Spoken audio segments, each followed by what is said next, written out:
Hi everyone. So ಈ ವಿಡಿಯೋನಲ್ಲಿ ನಾನು ಡೇ 1 ನಮ್ಮ ಮಹಾಕುಂಭದ ಜರ್ನಿ ಹೇಗಿದೆ ಅನ್ನೋದನ್ನ ನಾನು ಹೇಳ್ತಾ ಇದ್ದೀನಿ. So every once journey is different. So I thought why not share my journey. ಯಾಕೆಂದರೆ ನಾನು ಹೋಗೋಕ್ಕೆ ಮುಂಚೆ ತುಂಬ ವೀಡಿಯೋಸ್ನ ನೋಡಿದ್ದೆ, ಕಷ್ಟ ಆಗುತ್ತೆ, ಜನ ಇರ್ತಾರೆ, ಅದು ಇದು ಅಂತ. ಬಟ್ ಆ್ಯಕ್ಚುಲಿ ನಮ್ಮ ಪ್ರಯಾಣ ತುಂಬ ಈಸಿಯಾಗಿ ಆಯಿತು. ಎಲ್ಲೂ ನಾವು ಜಾಸ್ತಿನೂ ನಡಿಲಿಲ್ಲ, ಎಲ್ಲೂ ಟಯರ್ಡ್ ಆಗಿರೋ ಥರ ಅನ್ನಿಸ್ಲಿಲ್ಲ. ಸೊ ನನ್ನೊಂದು ಚಿಕ್ಕ ಪ್ರಯಾಣ ಕೂಡ ನಾನಿಲ್ಲಿ ವ್ಲಾಗ್ ಮಾಡಿದ್ದೀನಿ. ಸೊ ಹೇಗಿದೆ ಅಂತ ನೋಡಿ. ಸೊ ಇಲ್ಲಿಂದ ನಮ್ಮ ಪ್ರಯಾಣ ಶುರುವಾಗುತ್ತೆ. ನಾವು ರಾತ್ರಿ ಫ್ಲೈಟ್ನ ತೊಗೊಂಡಿದ್ವಿ. ಆವತ್ತಿನ ದಿವಸ ಏರ್ ಶೋ ಬೇರೆ ನಡೀತಾ ಇತ್ತು. ಸೊ ಜನರಲಿ ಆಫ್ಟರ್ 8 o'clock ನಾವು ಹೊರಟಿದ್ದು ಏರ್ಪೋರ್ಟಿಗೆ ಮನೆಯಿಂದ. ನಮಗೆ 10 ಗಂಟೆ ಫ್ಲೈಟ್ ಇತ್ತು. ನಮಗೆ ಒಂದು 45 ಮಿನಿಟ್ಸ್ ಆಗುತ್ತೆ. ಅರೌಂಡ್ ಐ ಥಿಂಕ್ 8:45 ನಾವು ರೀಚ್ ಆದ್ವಿ. 10:30 10:45 ಇತ್ತು ಅನ್ಸುತ್ತೆ flight. It was a night flight. So ನಾವು ಅಲ್ಲಿಂದ ಟ್ಯಾಕ್ಸಿ ತೊಗೊಂಡ್ವಿ, ಚೆಕ್ ಇನ್ ಎಲ್ಲ ಮಾಡಿ we were just waiting for the flight. ಅಲ್ಲೇ ಏರ್ಪೋರ್ಟ್ನಲ್ಲಿ ಇರೋವಂಥ ಕೆಲವೊಂದು ಶಾಪ್ಸ್ನೆಲ್ಲ ವಿಂಡೋ ಶಾಪಿಂಗ್ ಮಾಡ್ತಾ ಟೈಮ್ ಪಾಸ್ ಮಾಡ್ತಿದ್ವಿ. ಬಿಕಾಸ್ ನಮಗೆ 1 ಅವರ್ ತನಕ ಟೈಮ್ ಇತ್ತು. ಅದರ ನಂತರ ನಮಗೆ ಇದ್ದಿದ್ದ ಫ್ಲೈಟ್ ಬಂದು Bangalore to Delhi, the first flight. So around 10:30 was a flight. ನಾವಲ್ಲಿ ರೀಚ್ ಆದಾಗ 2.5 hours ಅಂತ ಇತ್ತು. ಒಂದೂವರೆ ಹಾಗೆ ನಾವು ಡೆಲ್ಲಿಗೆ ರೀಚ್ ಆದ್ವಿ. ಎಷ್ಟೊಂದು ಜನ ನಮ್ಮ ಫ್ಲೈಟ್ನಲ್ಲಿ ಪ್ರಯಾಗ್ರಾಜ್ಗೆ ಹೋಗೋಕ್ಕೆ ಬಂದಿದ್ದರು. ಕೆಲವರೆಲ್ಲ ಡೆಲ್ಲಿಯಿಂದ ಟ್ರೈನ್ ಮೂಲಕ ಹೋಗೋಕ್ಕೆ ಬಂದಿದ್ದರು, ಕೆಲವರು ಅಲ್ಲಿಂದ ಗಾಡಿ ಅಥವಾ ಬಸ್ ಮೂಲಕ ಹೋಗೋದಕ್ಕೆ ಬಂದಿದ್ದು, ಕೆಲವರು ಡೆಲ್ಲಿಯಿಂದ ಇನ್ನೊಂದು ಪ್ರಯಾಗ್ರಾಜ್ ಫ್ಲೈಟ್ನಲ್ಲೇ ಹೋಗೋದಕ್ಕೆ ಬಂದಿದ್ದು. ಇನಿಷಿಯಲಿ ತುಂಬ ಟೆನ್ಸ್ ಇತ್ತು, ಹೇಗಿರುತ್ತೆ ಕ್ರೌಡೆಲ್ಲ, ಅಲ್ಲಿ ನಮಗೆ ಮ್ಯಾನೇಜ್ ಮಾಡೋದಕ್ಕೆ ಆಗತ್ತಾ ಇಲ್ವಾ ಅಂತ. ನಾವು ಫಸ್ಟ್ ಟ್ರೈನ್ನೇ ಬುಕ್ ಮಾಡ್ಕೊಂಡಿದ್ದು. ಬಟ್ ನ್ಯೂಸ್ನಲ್ಲಿ ನೋಡ್ದಂಗೆ ತುಂಬ ಟ್ರೈನಲ್ಲಿ ತಳ್ಳಾಡ್ತಾರೆ, ಮತ್ತು ರಿಸರ್ವೇಷನ್ ಇದ್ದರೂ ಬೇರೆಯವರು ಕೂತ್ಕೊಂಡಿರ್ತಾರೆ, ನಾವೆಲ್ಲ ನಿಂತ್ಕೊಂಡು ಹೋಗಬೇಕಾಗತ್ತೆ ಅಂತೆಲ್ಲ ನಾನು ತುಂಬ ಕೇಳಿ ನಾವು ಟ್ರೈನ್ನ ಕ್ಯಾನ್ಸಲ್ ಮಾಡಿ ಮತ್ತೆ ಫ್ಲೈಟ್ನ ಬುಕ್ ಮಾಡ್ಕೊಂಡ್ವಿ. ನಾವಿಲ್ಲಿ ಡೆಲ್ಲಿ ಏರ್ಪೋರ್ಟ್ನಲ್ಲಿ ರೀಚ್ ಆದಾಗ ಅರೌಂಡ್ 1:30 ಆಗಿತ್ತು. ಖಾಲಿ ಇತ್ತು ಡೆಲ್ಲಿ ಏರ್ಪೋರ್ಟ್. ಸೊ ನಮ್ಮ ನೆಕ್ಸ್ಟ್ ಫ್ಲೈಟ್ ಪ್ರಯಾಗ್ರಾಜ್ಗೆ ಇದ್ದಿದ್ದು ಬೆಳಗ್ಗೆ 5:30ಗೆ.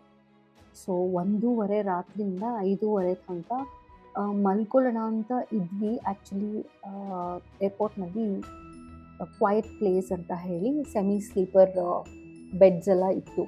ಬಟ್ ಆದರೆ ನಾವು ಅದನ್ನೆಲ್ಲ ಯೂಸ್ ಮಾಡಲಿಲ್ಲ. ನಾವಲ್ಲೇ ಹಾಗೆ ಏರ್ಪೋರ್ಟ್ ಪೂರ ಶಾಪೆಲ್ಲ ನೋಡ್ಕೊಂಡು ಒಳಗಡೆ ಒಂದು ಬಿಸಿ ಬಿಸಿ ಗ್ರೀನ್ ಟೀ ಕುಡಿದು ಅಲ್ಲೇ ಒಂದು ಚಿಕ್ಕ ಸ್ನ್ಯಾಕ್ಸ್ ಥರನೂ ತಿಂದು ಚೆಕ್ ಇನ್ ಎಲ್ಲ 4 o'clock ಶುರು ಆಗುತ್ತಲ್ಲ ಅಂತ ನಾವು ಚೆಕ್ ಇನ್ಗೆ ಹೊರಟೋದ್ವಿ. ಸೊ ಪ್ರಯಾಗ್ರಾಜ್ನಲ್ಲಿ ಇದು ಡೆಲ್ಲಿಯಿಂದ ಪ್ರಯಾಗ್ರಾಜಿಗೆ ಹೋಗೋದಕ್ಕೆ ಸ್ಪೈಸ್ ಜೆಟ್. ಓಕೆ, ಸೊ ಸ್ಪೈಸ್ ಜೆಟ್ಟಲ್ಲಿ we reach 7 o'clock in the morning. ನೀವು ಸನ್ರೈಸ್ ನೋಡ್ಬೋದು. ಬಟ್ ಆದರೆ ಪ್ರಯಾಗ್ರಾಜ್ ಏರ್ಪೋರ್ಟ್ ನಾನು ಯಾವುದೂ ವೀಡಿಯೋಸ್ ಮಾಡಿಲ್ಲ, ಯಾಕಂದರೆ ಅದು defence airport. So just around like 7 o'clock we reached the airport. So ಅಲ್ಲಿಂದ ನಮಗೆ ಏರ್ಪೋರ್ಟ್ ಒಳಗಡೆನೇ ಟ್ಯಾಕ್ಸಿ ಸಿಕ್ತು. ಬಟ್ ನೀವು ಏರ್ಪೋರ್ಟಿಗೆ ಹೋಗ್ತೀರಾ ಅಂತಂದರೆ ಟ್ಯಾಕ್ಸಿನ ಹೊರಗಡೆಯಿಂದ ಬುಕ್ ಮಾಡ್ಕೊಳ್ಳಿ, ಒಳಗಡೆನೂ ತುಂಬ ಎಕ್ಸ್ಪೆನ್ಸಿವೇ ಇರ್ತಾರೆ.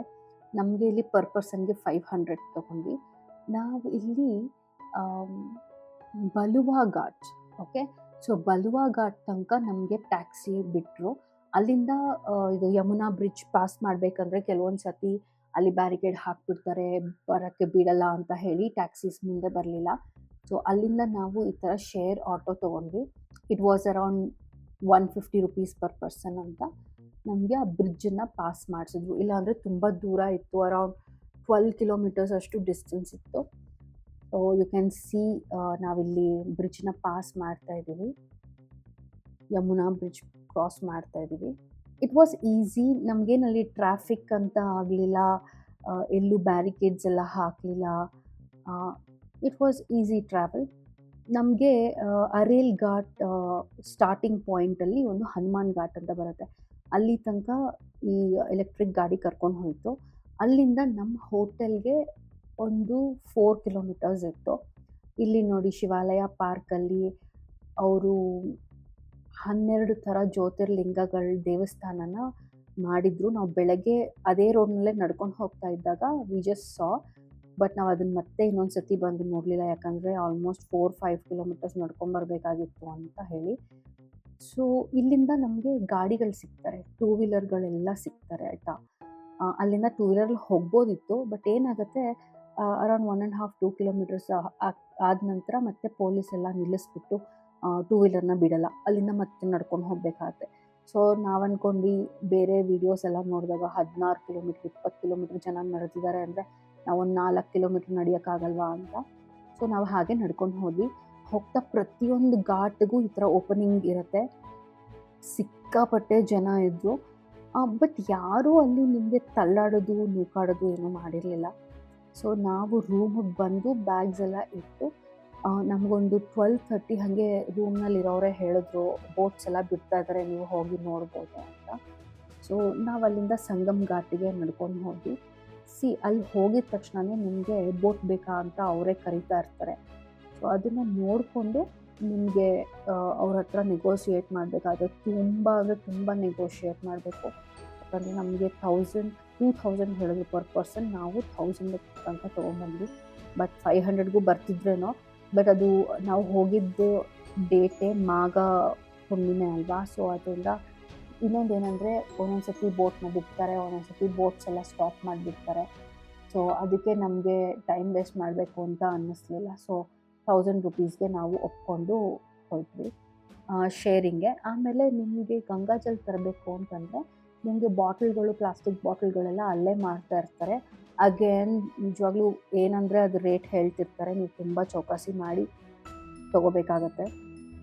ಸೊ ಇಲ್ಲಿ ನಾವು ಸುಮಾರು ಒಂದು ಅರ್ಧ ಗಂಟೆ ವೆಯ್ಟ್ ಮಾಡಿಸಿದ್ರು ಬೋಟ್ನಲ್ಲಿ, ಯಾಕಂದರೆ ಬೇರೆ ಯಾರನ್ನೋ ಬರಬೇಕು, ಬೋಟ್ ಫುಲ್ ಆಗಬೇಕು ಅಂತ. ಆಮೇಲೆ ನಮಗೆ ಆ ಕಡೆ ಮಧ್ಯದ ಐಲ್ಯಾಂಡ್ ಹತ್ರ ತನಕ ಕರ್ಕೊಂಡು ಹೋಗ್ತಾರೆ. ಅದು I don't know if that is a man made island or a natural island ಥರ ಅಂತ. ಯಾಕಂದರೆ ಆ ಕಡೆ ತೀರಕ್ಕೆ ಹೋದ್ರೇ ಎರಡೂ ನೀರು ಮಿಕ್ಸ್ ಆಗಿದೆ ಅಂತ ಹೇಳ್ತಾರೆ. ನೀವು ಅರೇಲ್ ಘಾಟ್ ಕಡೆ ಎಲ್ಲ ಬ್ಯಾಂಕ್ಸಲ್ಲೇ ಮಾಡಿಕೊಂಡ್ರೆ ಅದಿನ್ನ ಯಮುನಾ ನದಿನೇ ಅಂತ ಹೇಳ್ತಾರೆ. ನೀರು ತುಂಬ ತಣ್ಣಗಿರುತ್ತೆ. ಆ್ಯಂಡ್ ಎಲ್ಲ ಕಡೆ ಚೇಂಜಿಂಗ್ ರೂಮ್ಸ್ಗಳು ಇಲ್ಲ, ತುಂಬ ಚೇಂಜಿಂಗ್ ರೂಮ್ಸ್ನ ಅವರು ಒಡೆದಾಕ್ಬಿಟ್ಟಿದ್ದಾರೆ. ಸೊ ನೀವೇ ಏನಾದರೂ ಅಲ್ಲಿ ಬಟ್ಟೆನ ಕವರಲ್ಲಿ ಮಾಡಿಕೊಂಡು ಡ್ರೆಸ್ ಚೇಂಜನ್ನ ಮಾಡ್ಕೋಬೇಕು. ನಮಗೊಂದು 20-25 ಮಿನಿಟ್ಸ್ ನಿಲ್ಲಿಸಿದ್ರು. ನಾವಲ್ಲೆಲ್ಲ ಸ್ನಾನ ಮಾಡಿಕೊಂಡು ಚೇಂಜ್ ಮಾಡಿಕೊಂಡು ಅಲ್ಲಿಂದ ಗಂಗೆ ನೀರನ್ನ ಮಧ್ಯದಲ್ಲಿ ತೊಗೊಂಬಂದ್ವಿ. ಈ ಕಡೆ ಎಲ್ಲ ಕಾರ್ನರ್ಸಲ್ಲಿ ಸ್ನಾನ ಮಾಡ್ತಿರ್ತಾರಲ್ವ, ಸೊ ನಾವು ಮಧ್ಯದಲ್ಲಿಂದನೇ ನೀರನ್ನ ತೊಗೊಂಡು ಬಂದ್ವಿ, ಕ್ಲೀನಾಗಿರೋ ಅಂಥ ಕಡೆ. ನಾನು ಇನ್ನೊಂದು ವಿಡಿಯೋ ಮಾಡಿದ್ದೀನಿ ಯಾವ ಥರ ನೀವು ಗಂಗೆ ನೀರನ್ನ ಪ್ಯಾಕ್ ಮಾಡ್ಕೊಂಡಿರಬೇಕು ಅನ್ನೋದು. ಹೇಳಬೇಕಂದ್ರೆ one of the beautiful journey, you can definitely do. ಏನು ಹೆದರ್ಕೊಳ್ಳೋ ಅಂಥದ್ದು ಏನೂ ಇಲ್ಲ. ಮುಂಚೆ ಹೇಳ್ದಂಗೆ ಯಾರೂ ತಳ್ಳಾಡಲ್ಲ.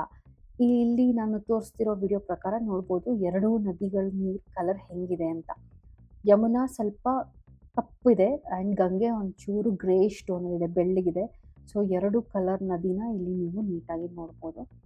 ನಾವು ಬಂದಿದ್ದು ಸೆಕ್ಟರ್ 23ನಲ್ಲಿ, but sector 3 is very highly sensitive area. ಇವಾಗ ನಾನು ಝೂಮ್ ಮಾಡಿ ತೋರಿಸ್ತಿರೋ ಅಂಥದ್ದು. ನೀವು ಅಲ್ಲಿ ನೋಡಿದ್ರೆ ತುಂಬ ಜನ ಅಲ್ಲೇ ಬರ್ತಾರೆ. ಆ್ಯಂಡ್ ಸೆಕ್ಟರ್ 3ನಲ್ಲಿ ಅವ್ರಿಗೆ ತುಂಬ ರೆಸ್ಟ್ರಿಕ್ಷನ್ಸ್ ಎಲ್ಲ ಇರುತ್ತೆ, ರೂಲ್ಸ್ ಎಲ್ಲ ಚೇಂಜ್ ಆಗ್ತಾ ಇರುತ್ತೆ. ಆ್ಯಂಡ್ ಇದು ನಮ್ಮ ರೂಮು, ಎಲೆಕ್ಟ್ರಿಕ್ ಹಾಟ್ ವಾಟರ್ ಮಾಡ್ಕೊಳ್ಳೋ ಅಂಥದ್ದು. ಸೊ ನನ್ನ ಮನೆಯಿಂದನೇ ಟೀ ಎಲ್ಲ ಕ್ಯಾರಿ ಮಾಡಿದ್ದೆ, green tea. So we just had green tea 2 to 3 times in a day. ನಾವು ಹೊರಗಡೆ ಎಲ್ಲೂ ತಿಂದಿಲ್ಲ ಎಕ್ಸೆಪ್ಟ್ ಒಂದು ಹೋಟೆಲ್, ಅದು ಸಾತ್ವಿಕ್ ಫುಟ್ವೇದ ಅಂತ ತ್ರಿವೇಣಿ ಸಂಗಮ್ ಎದುರುಗಡೆ ಇರೋ ಅಂಥದ್ದು. ಅದು ಬಿಟ್ಟರೆ ನಾವಿನ್ನೆಲ್ಲೂ ಹೊರಗಡೆ ತಿನ್ನೋದು, ರೋಡ್ ಸೈಡಲ್ಲಿ ತಿನ್ನೋದು, ನೀರು ಕುಡಿಯೋದು ಮಾಡಲಿಲ್ಲ. ಅಲ್ಲಿ ಎಲ್ಲ ಸಿಗುತ್ತೆ, ರೋಡ್ ಸೈಡಲ್ಲಿ ಫುಡ್ಡಿಂದ ಹಿಡಿದು ನೀರು, ಎವ್ರಿಥಿಂಗ್ ಇಸ್ ಅರೇಂಜ್. ತುಂಬ ಚೆನ್ನಾಗಿ ಅರೇಂಜ್ ಮಾಡಿದ್ದಾರೆ, ಯಾವುದಕ್ಕೂ ಕೊರತೆ ಅನ್ನೋದಿಲ್ಲ. ಆರಾಮಾಗೆ ಹೋಗಿ ಬರ್ಬೋದು. ಇನ್ನೂ ಟೈಮ್ ಇದೆ ಶಿವರಾತ್ರಿ ತನಕ. ನೀವು ಇದನ್ನು ಟ್ರೈ ಮಾಡ್ತೀರಾ ಅಂತಂದರೆ ಖಂಡಿತ ಹೋಗ್ಬಿಟ್ಟು ಬನ್ನಿ. ಇವಾಗ ಇನ್ನೂ ಕ್ರೌಡ್ ಎಲ್ಲ ಕಮ್ಮಿ ಆಗಿರುತ್ತೆ. But one of the beautiful experience ಅಂತ ನಾನು ಹೇಳ್ಬೋದು. ಆ್ಯಂಡ್ ಡೇ 2 ನಾವು ಫಸ್ಟ್ ಡೇ ಒಂದು ಸತಿ ಸ್ನಾನ ಮಾಡ್ಕೊಂಡು ಬಂದಮೇಲೆ ಊಟ ಮಾಡಿಕೊಂಡು ಬಂದ್ಬಿಟ್ವಿ ಒಂದೇ ಸತಿ. ನಾನು ಮನೆಯಿಂದನೇ ತೇಪ್ಲ ಕ್ಯಾರಿ ಮಾಡಿದ್ದೆ. ಸೊ ರಾತ್ರಿ ನಾವು ತೇಪ್ಲಾನೇ ರೂಮ್ನಲ್ಲೇ ತಿಂದ್ವಿ. ಬಿಕಾಸ್ ನಮಗೆ ಹಿಂದಿನ ದಿವಸ ರಾತ್ರಿ ನಿದ್ದೆ ಇಲ್ದಿರೋದ್ರಿಂದ ತುಂಬ ಟಯರ್ಡ್ ಆಗಿತ್ತು and we just slept and ಎಲ್ಲೂ ಹೋಗಲಿಲ್ಲ. ನೆಕ್ಸ್ಟ್ ಡೇ ನಾವು ಮಾಘ ಸ್ನಾನನೂ ಮಾಡಿ ಸಾಯಂಕಾಲ ಗಂಗಾ ಆರತಿನೂ ನೋಡಿದ್ವಿ. ಅದರ ಡೀಟೇಲ್ ವಿಡಿಯೋ ನಾನು ನೆಕ್ಸ್ಟ್ ವಿಡಿಯೋನಲ್ಲಿ ಹಾಕಿರ್ತೀನಿ. ಇಲ್ಲಿ ನಿಮಗೆ ಮೇಲ್ಗಡೆ ಕೂಡ ಅದರ ಲಿಂಕ್ ಕಾಣಿಸ್ತಾ ಇರುತ್ತೆ. ಸೊ ಐ ಹೋಪ್ ನಿಮಗೆ ಈ ವಿಡಿಯೋ ಇಷ್ಟ ಆಯಿತು ಅಂತ. ಆ್ಯಂಡ್ ನನ್ನ ಚಾನಲ್ನ ಸಬ್ಸ್ಕ್ರೈಬ್ ಮಾಡೋದನ್ನ ಮರಿಬೇಡಿ. ಆ್ಯಂಡ್ ಯಾರಾದರೂ ಕುಂಬಿಗೆ ಹೋಗ್ತಾ ಇದ್ದರೆ ಅವ್ರಿಗೆ ಈ ವಿಡಿಯೋ ಕೂಡ ಶೇರ್ ಮಾಡಿ ಆ್ಯಂಡ್ ಆರಾಮಾಗಿ ಹೋಗಿ ಬರ್ಬೋದು. Thank you so much for watching my video.